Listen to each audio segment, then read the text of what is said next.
유파스라는 나무가 인도네시아 자바섬에 있습니다. 중국에도 있더군요. 사진을 봤더니 손바닥만하게 길쭉하게 고사리처럼 그렇게 나뭇잎이 생겼어요.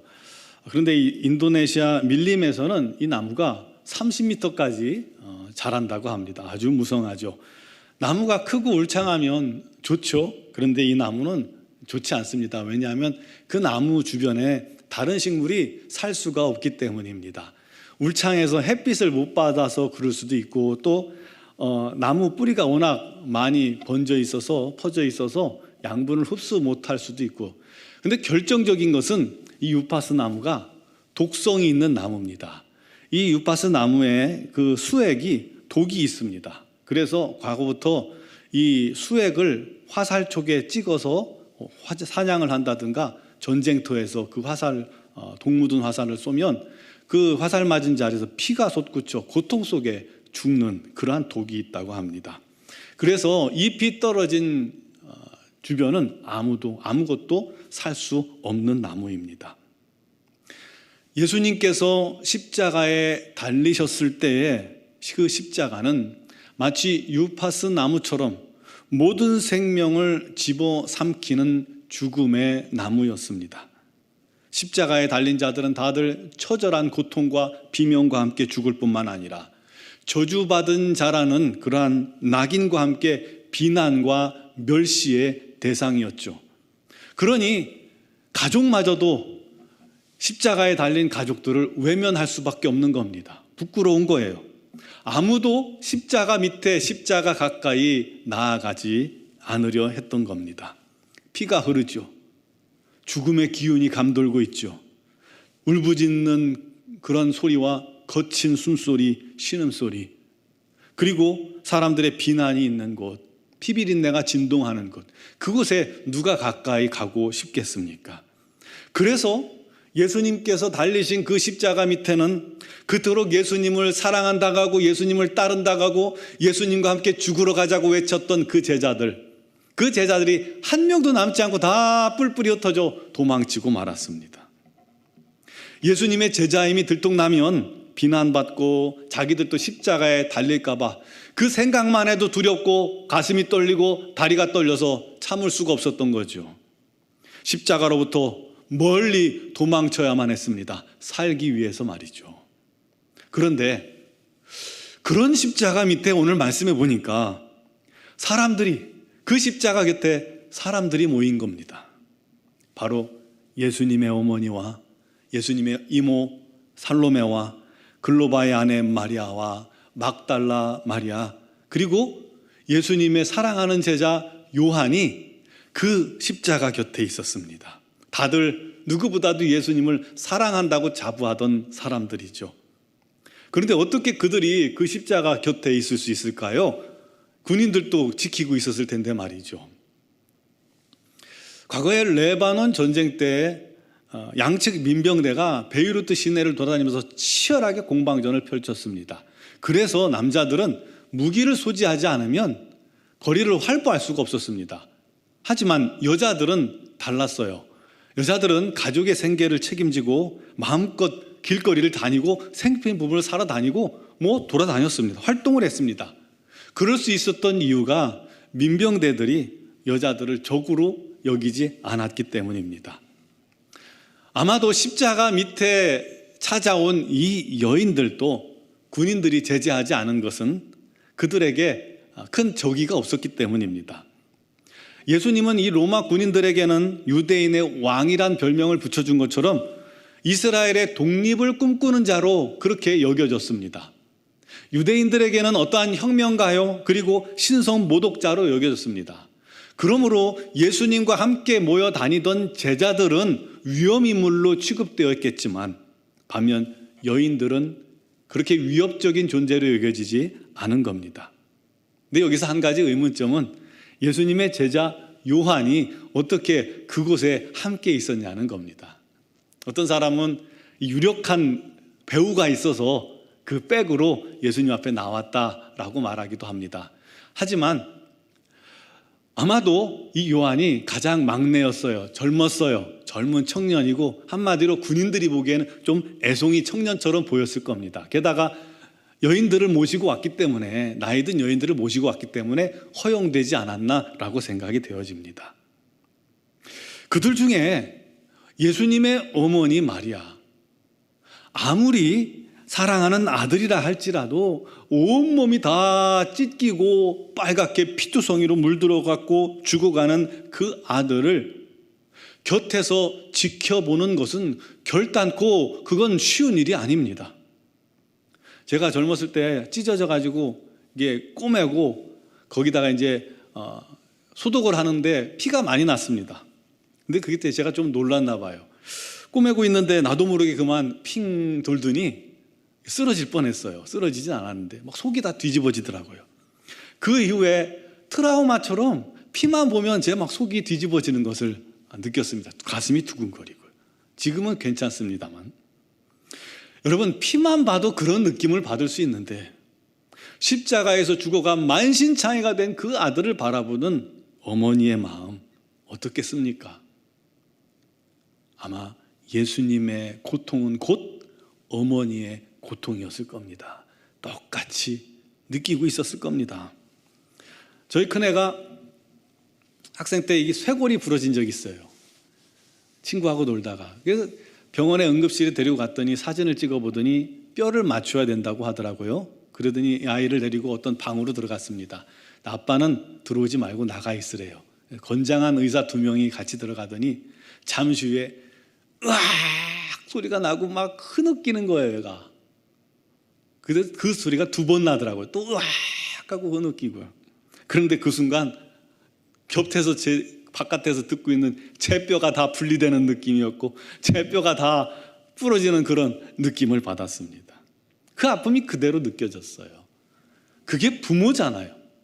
부모는 자녀가 아프면 똑같이 그 마음으로 아플 수밖에 없는 겁니다. 이 어머니 마리아도 예수님의 그 아픔을 그 십자가 밑에서 고스란히 느끼고 있었을 것입니다. 마리아는 예수님이 누구신지 잘 알고 있습니다. 잉태 때부터, 탄생할 때부터 어떤 고난과 죽음을 겪을 것인지 알고 있는 사람이었습니다. 그래도 배 아파 낳은 아들이고 힘겹게 키운 자식 아니겠습니까?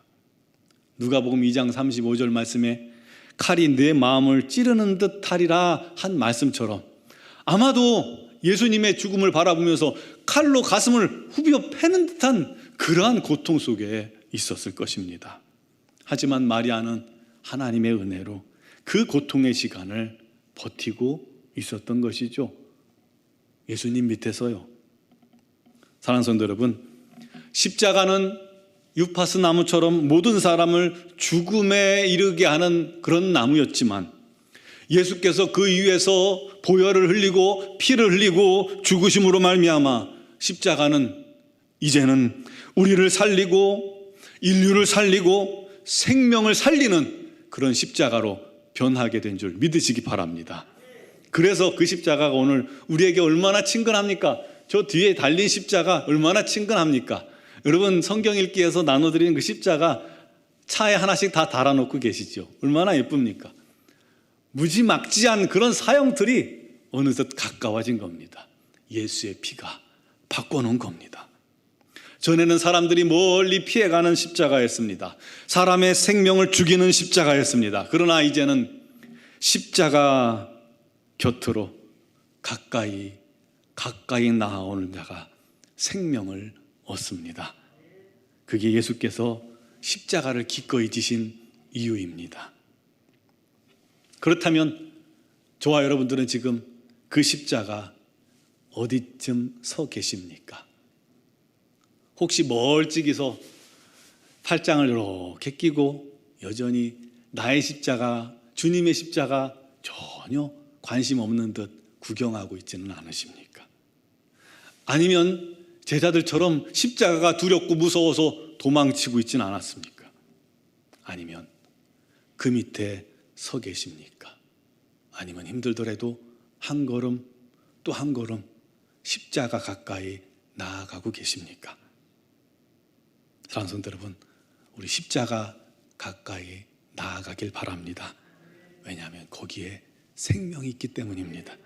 거기에 죄사함이 있습니다. 그 피에 우리의 죄가 다 씻음받고 용서받게 됩니다.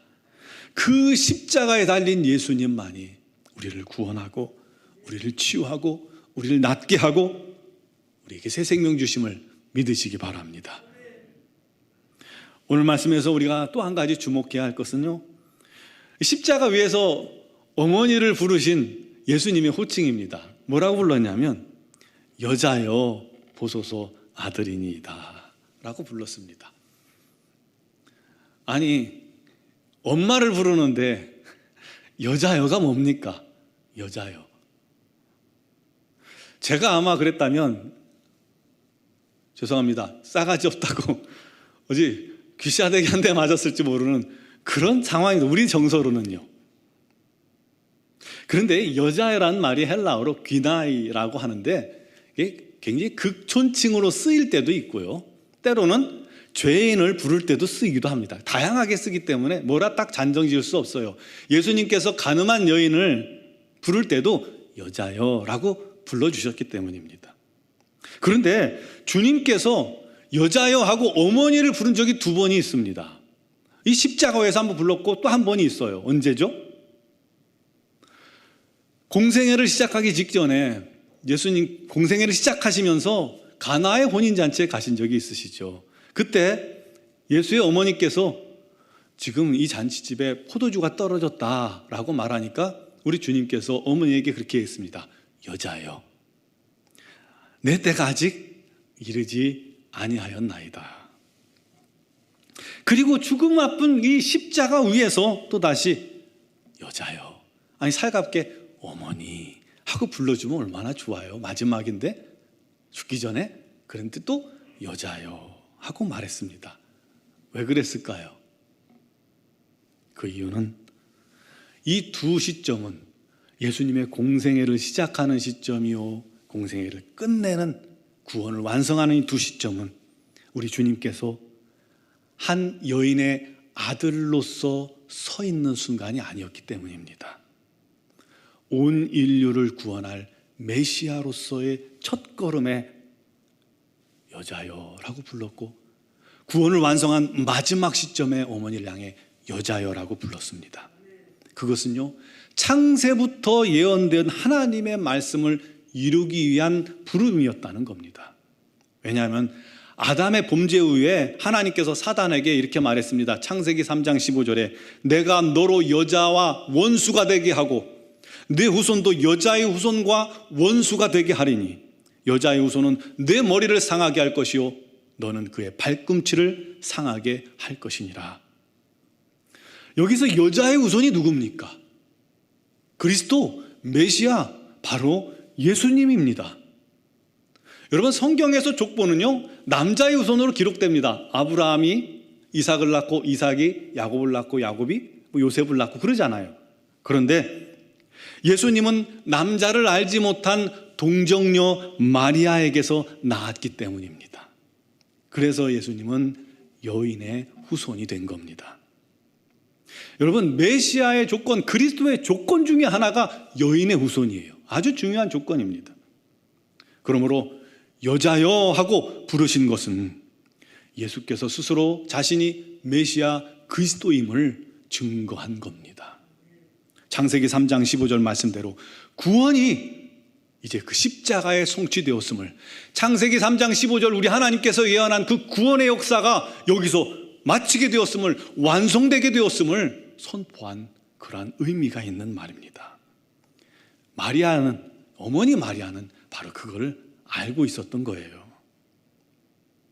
육신의 아들 예수님의 죽음을 보면서 그 마음이 칼로 우벼피는 것처럼 그렇게 피눈물을 흘렸지만 4000년 구원의 역사를 완성한 메시아로서, 그리스도로서 아들 예수를 바라보는 그런 어머니의 마음은 하나님께 영광을 돌렸을 겁니다. 이 2가지 마음이 아주 묘하게 교차했겠죠. 반면 어머니를 바라보는 아들로서의 예수님의 마음은 어땠을까요? 33년간 육신의 어머니로서 자신을 사랑했고 또 자기도 사랑했던 이 모자 간의 정은 여전했겠죠. 특히 예수님은 아버지 요셉이 동생들을 낳고 일찍 돌아가셔서 그 가정의 가장 노릇을 하던 인물입니다. 당시 여인은 경제 활동을 할 수가 없기 때문에 고아와 과부가 되면 이 빈곤층으로 전락하기 쉽습니다. 그러므로 얼마나 마음이 짠했을까요? 아들로서 어머니 앞에 그 어머니의 눈에 눈물을 흘리게 하는 그 아들로서 얼마나 또 마음이 짠했을까요? 그래서인지 예수께서 십자가에서 어머니를 바라보다가 그 옆에 있는 사랑하는 제자 요한을 가리키며 말했습니다. 여자여, 보소서 아들이니이다. 그리고 요한에게 말했습니다. 보라, 내 어머니라. 그때부터 요한이 죽기까지 자기 집에서 마리아를 모셨다고 했죠. 마리아는 십자가 위에서 아들을 잃었지만 십자가 밑에서 또 다른 아들을 얻게 된 겁니다. 그런데요, 이게 단순히 사랑하는 마음으로 어머니를 좀 부탁해라고 부탁한 것은 아니라는 사실을 우리가 알 수가 있습니다. 왜냐하면 예수님께는 동생들이 있잖아요. 남동생도 넷이나 됐고요, 여동생도 있었습니다. 그럼에도 불구하고 어머니를 요한에게 부탁하신 것은 다른 큰 이유가 있었던 겁니다. 이 마리아는, 어머니는 하나님의 구원의 경륜을, 예수님의 십자가를 통해서 인류를 구원할 그 구원의 계획을 너무나도 잘 알고 있던 인물입니다. 누구보다 잘 알고 있었어요. 예수님을 잉태할 때부터 그 인물이 어찌 죽을 것과 어떻게 구원할 걸 알고 있었잖아요. 또한 하나님의 구원사의 통로로 쓰임받은 인물 아닙니까? 순종을 통해, 자기 인생을 포기한 순종을 통해서 말이죠. 그를 통해서 마리아는 초대교회를 탄생시키는데 가장 큰 힘이 되는 그러한 존재였습니다. 마가의 다락방에도 마리아가 있었잖아요. 마리아는 그냥 존재 자체만으로도 큰 힘이 되는 그런 존재입니다. 그러므로 하나님의 영광을 위해, 그리고 교회의 시작을 위해, 복음 전하는 예수를 증거하는 사명을 위해서 새로운 사명의 삶을 시작하게 해 주신 것입니다. 마리아는 죽기까지 요한이 심호하는 에베소 교회, 그 교회에서 함께 머물며 주님을 증거했습니다. 그래서 주님은 요한에게 어머니를 부탁하며 그 어머니를 좀 섬기면서 함께 동역할 것을 부탁하신 말씀인 겁니다. 아울러 어머니란 그 부름에는 교회 공동체를 통한 새로운 가족의 탄생을 시작하게 하시는 의미도 있는 겁니다. 예수 안에 있는 성도들은 그리스도의 몸입니다. 우리 모두는 예수의 몸이요 예수님의 지체들임을 믿으시기 바랍니다. 우리는 하나입니다. 우리는 한 가족입니다. 그래서 형제여 자매여라고 부를 수가 있게 된 겁니다. 새로운 가족의 탄생, 그런 의미에서 주님은 요한에게 네 어머니라 라고 말씀해 주신 겁니다.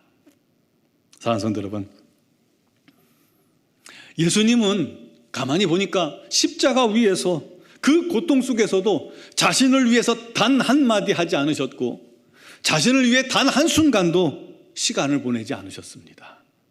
오직 아버지의 뜻을 이루기 위해서, 오직 복음을 위해서, 오직 우리를 죄에서 구원하고 우리를 살리기 위해서 그 십자가의 고통을 견디고 그 속에서, 그 위에서 말씀하고 있었던 겁니다. 여러분, 우리의 구원은 이와 같이 놀라운 기적입니다. 하나님의 희생이 없이는 결단코 이루어질 수 없는, 우리의 구원은 불가능한 일이었는데 이 일을 우리 주님께서 십자가에 죽으시면서 가능으로 바꾸어 주신 겁니다. 이게 얼마나 놀라운 일입니까? 그렇게 우리가 구원받은 겁니다. 우리의 구원은 너무 쉽게 받은 것 같지만 하나님이 십자가에 죽기까지 그토록 고통 속에 만들어낸, 그토록 고통 속에 이루어낸 구원인 줄 믿으시기 바랍니다. 따라서 이 놀라운 구원을 받은 성도라면 그 구원을 감사해야 할 줄 믿습니다. 그리고 우리를 위해 죽으신 그 주님을 본받아 이제 우리도 자기 십자가, 주님의 십자가를 지고 우리 주님을 닮아가고 우리 주님을 따라가야 하는 성도가 되어야 할 줄로 믿습니다. 사막의 교부 마카리우스란 사람이 어느 날 잠에서 꿈을 꿨는데 그 꿈속에 예수님께서 십자가를 짊어지고 힘들게 가고 계시더라는 거예요. 그래서 얼른 달려가서 주님, 제가 십자가를 대신 지겠습니다. 저에게 주세요. 라고 부탁을 했는데 우리 주님께서 들은 체 많지 하고 가시더랍니다. 왜 그러시지? 또 다시 가서 주님, 제가 질게요. 왜 이렇게 힘들게 짓고 가세요? 제가 질게요. 그랬더니 이번에도 우리 주님께서 모른 체 하시더랍니다. 또 세 번째 또 가서 주님, 제가 질게요. 저에게 주세요. 라고 말했더니 우리 주님께서 멈추어서서 그렇게 말씀하시더랍니다. 아들아, 이거는 내 십자가란다. 네가 내려놓은 너의 십자가 먼저 지려무나. 그래서 주님 가르쳐 주신 대로 막 달려가 봤더니 자기 십자가가 모래 위에 나뒹굴어져 있더랍니다. 얼른 그 십자가를 짊어지고 우리 주님께로 달려갔습니다. 그런데 놀랍게도 주님 어깨 위에 있던 그 십자가가 온데간데 없어진 거예요. 주님, 십자가가 어디 있어요? 그때 주님께서 웃으시며 이렇게 말씀하시더랍니다. 아들아, 네가 사랑하는 사랑으로 너의 십자가를 질 때 그게 바로 내 십자가를 대신 지는 거란다.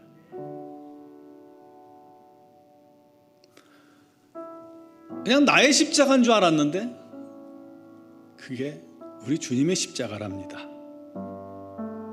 토마스 아켄피스가 말합니다. 예수께는 그의 왕국을 사랑했던 사람들이 많았지만 그의 십자가를 같이 짊어진 사람들은 거의 없었다. 사람들은 그와 함께 기쁨을 나누고 싶어 했지만 불과 소수만이 끝까지 남아 그의 쓴 잔을 마셨을 뿐이다. 우리 모두는 예수님을 닮아가고 싶어 할 겁니다. 우리 모두도 예수님을 사랑합니다. 그래서 이 자리에 있는 겁니다. 그런데 십자가는 지려 하지 않습니다. 십자가 가까이 가려 하지 않습니다. 십자가는 우리 주님이 져셨으니까 그냥 멀찍이 바라보는 십자가, 그냥 그렇게 만족하려 합니다. 왜냐하면 그 십자가는 아프기 때문입니다. 그 십자가는 수치스럽기 때문이에요. 부끄럽기 때문이에요. 그 십자가 지고 복음을 전하려고 하니까 부끄러워요. 그 십자가 지게 내가 너무 바쁘기 때문이에요. 그 십자가는 내가 지게 너무 힘들어요. 귀찮아요. 결정적으로 우리 주님을 사랑하지 않기 때문입니다. 그게 지금껏 우리의 모습 아니겠습니까? 화려함과 우리 주님 주신 복만 취하려는 그런 얌체 같은 신앙생활을 이제 그만합시다. 그리고 회개합시다. 나를 사랑해서 기꺼이 십자가를 짊어지고 죽기까지 그 고난 당하신 주님의 그 십자가를 우리 가슴에 새기고 이제 누구보다 주님의 사랑을 감사하고 누구보다 그 주님을 사랑하는 우리 모두가 됩시다. 내 십자가 지는 것, 주님의 십자가를 지는 겁니다. 내 십자가 거부하지 말고 내 십자가를 기꺼이 짊어지며 우리 주님을 사랑하는 우리 모두가 되길 바랍니다.